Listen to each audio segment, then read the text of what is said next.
Hello, everybody, and welcome back to another edition of the Overdrive Files on a very early Sunday morning. I have a nice cup of coffee in hand. Going to take a little swig here.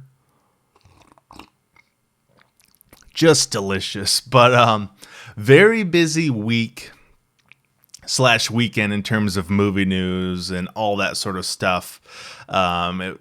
It's D23 weekend over there in Anaheim. Disney's kind of convention, their big expo where they unveil all their sort of news and drop all these kind of just sort of like Disney related stuff. They're kind of making their own little like Comic-Con where they can, showcase all their upcoming projects, all that kind of stuff.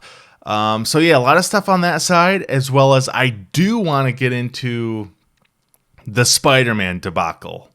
So, wow, this just shook the world. This came out just a couple of days ago, but yeah, it was reported first by Deadline that Disney, Sony standoff ends Marvel Studios and Kevin Feige's involvement in Spider-Man.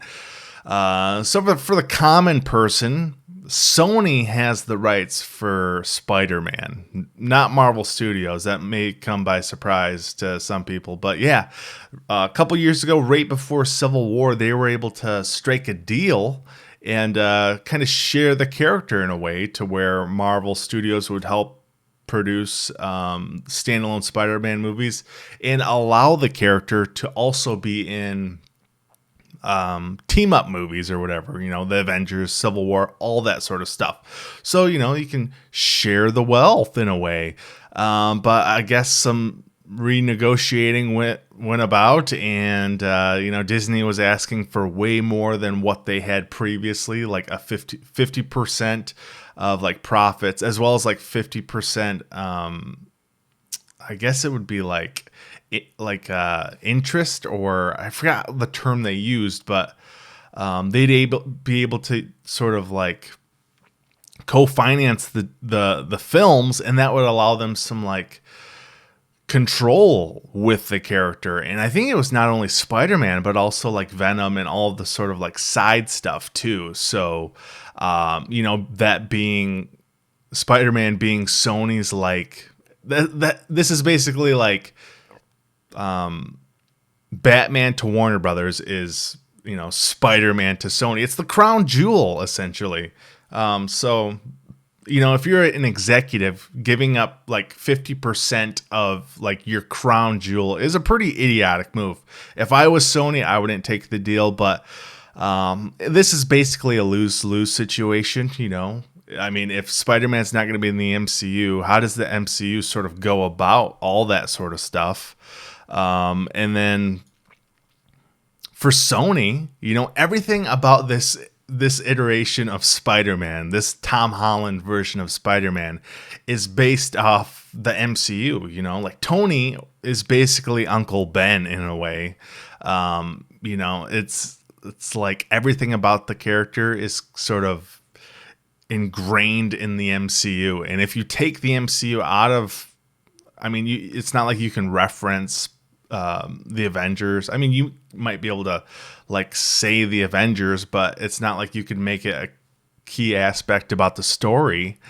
So it's just very weird, and to me, it's a lose-lose situation. Like, how does each of these studios sort of like proceed from this point? Like, as far as their story, does the MCU just ignore Peter Parker? Do they just never sort of go back to that? It's almost like you have to, right? So this is just bizarre. It came out of left field. I always thought it was a possibility, So yeah, it sucks. But you just have to move on.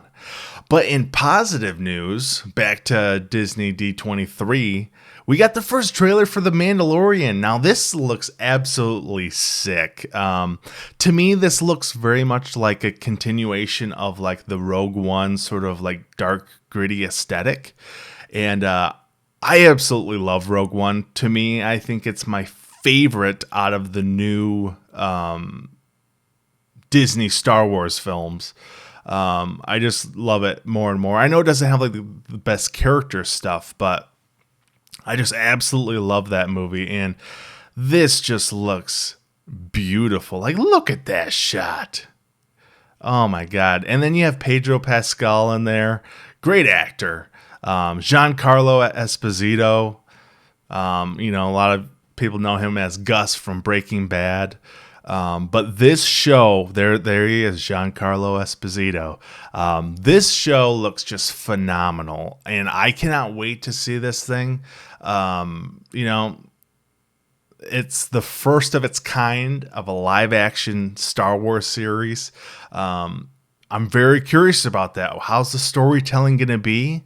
But television in general, as of the last 5 years, sort of the Game of Thrones renaissance that sort of like put television to the forefront, that you can really do incredible things with TV. It's just the world we're living in now. We're living in a world of riches in terms of like TV and movies. So I'm just absolutely ecstatic about The Mandalorian. I watched the trailer like 5-6 times, and I'm just blown away by it. You have Jon Favreau in there as the showrunner. A pretty interesting collection of directors for this show. You have like Taika Waititi, Bryce Dallas Howard, couple of other people that I don't recall their names, but I know I've mentioned them on here before. But really looking forward to this series. And I think I read that they're going to be doing just one episode a week, and I think that's the way to go with stuff. You see stuff coming out on Netflix like Stranger Things, and they just put it all up on there at once. And are people still talking about Stranger Things a month after the fact, or even 2 weeks after the fact? No, I think Stranger Things is like one of the most overrated TV shows as of late. I think that show is just completely overrated. But with Star Wars, like I want to watch one episode and I want to let it marinate in my brain. I want to sit on it, think about it for a week, theorize, read all sorts of articles and sort of speculate. I think that's the way to go. And I think it benefits the studios or the production companies or the streaming service, because people are talking about each episode for a week. It's like Game of Thrones. That's why Game of Thrones was so ingrained in the pop culture zeitgeist, is just because every week for an entire week, everybody's talking about the episode and like, what did you think of this? I hated this, blah, blah, blah, blah, blah. So I think that it just creates that sort of like buzz throughout the whole season. And I'm glad that they're doing that with The Mandalorian. I really think that's the way to go. But some other news here regarding Disney Plus. The Marvel side of things is that there's a couple series coming. Ms. Marvel, Moon Knight, She-Hulk series coming to Disney Plus. Who is it? Kevin Feige talking about these series. Very interesting stuff. I really don't know anything about these characters. I know Moon Knight is kind of a beloved character in the comics, and he's sort of this like vigilante. I don't really know anything about his powers or any of that. But She-Hulk might be the most interesting. How do you go about doing a She-Hulk? Do you bring in Mark Ruffalo, Bruce Banner to the series, like maybe 1 or 2 episodes? From what I recall, is that she's like Bruce Banner's cousin, and she's a lawyer. So I don't know, it's bizarre. But the cool thing about these series is that you have the first wave that they announced, which was like Falcon, Winter Soldier, WandaVision, Hawkeye, which those are all 3 series that are using kind of not original characters, but characters that have been veteran MCU characters, I suppose.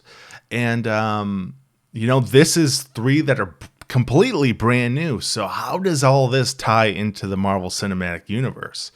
And what I was thinking about last night is that, like Kevin Feige's always so, he's always so like planned, like everything.